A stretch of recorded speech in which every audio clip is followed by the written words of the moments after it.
444 के शादी हो दहिया हो गईले भारी। 444 के शादी हो दहिया हो गईले भारी।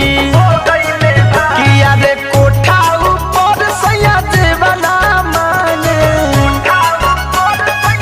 ए अम्मा जी। कोठा ऊपर सैया देवना मांगे ऊपर से करे रंगदारी हो दहिया हो गईले भारी। 444 के शादी हो दहिया हो गईले भारी।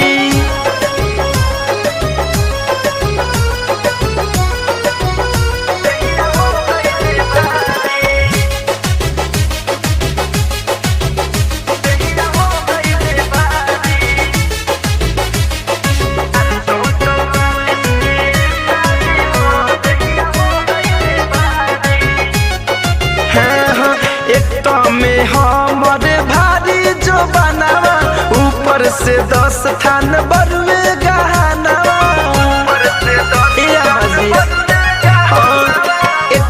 में हमर भारी जो बनावा ऊपर से 10 थान बरुए गहनावा। आनंद दोसवत बनल बारी हो दहिया हो गईले भारी।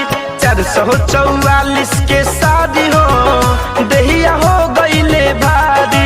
444 के शादी हो दहिया हो गईले भारी।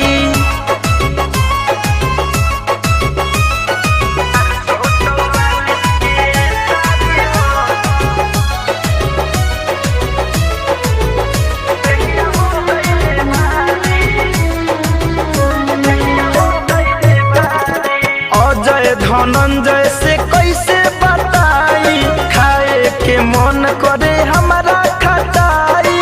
ए अम्मा जी सुनतनी अजय धनंजय से कैसे बताई खाए के मन करे हमारा खटाई।